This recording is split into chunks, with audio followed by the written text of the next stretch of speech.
Matot begins with vows. Massei ends with a journey. A vow's an act of imagination. It means I can envision a tomorrow that looks different from today.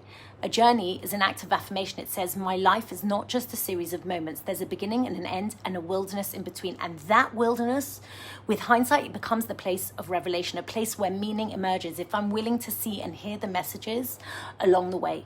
We're free because we don't simply accept the world as it is. We know we have the power to imagine a reality beyond the one we inhabit. And rather than wait for fate or a supernatural power or someone else to birth that dream into being, we must and we can take agency for that change. Despair is easy. It asks nothing of us. Hope is hard. It requires courage to reclaim the chaos of unseen circumstances, of uncharted journeys and unfulfilled dreams and transform them into something better, into something new. When you're pushed out your comfort zone and forced into unfamiliar roads, that's when your soul begins to stir. That's when imagination awakens. That's when there is a whisper that says there is more. Every revolution begins with a dream, with a refusal to accept that this is all there is. I have a dream, said Martin Luther King. If you will it, it's no dream, said Herzl. Both these visionaries dared to imagine the world otherwise. They both vowed to act, and both, like Moses, never reached the promised land of their dreams. But their journeys, their stop along the way, are what gave their lives meaning and what brought others to the place they could only envision.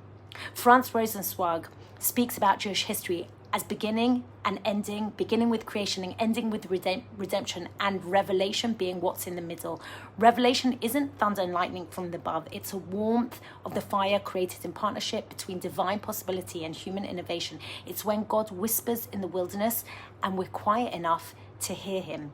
Revelation is when our imagination burns like incandescent flame, urging us to act, to take vows, to change the future through our words, our deeds, and our moral sensibilities. The list of stops in Massei isn't geography, it's autobiography. Every detour matters, every place has a name, every moment has a purpose. Freedom in Judaism isn't aimless wandering, it's the path to meaning, the hard, beautiful, messy journey towards the promised land.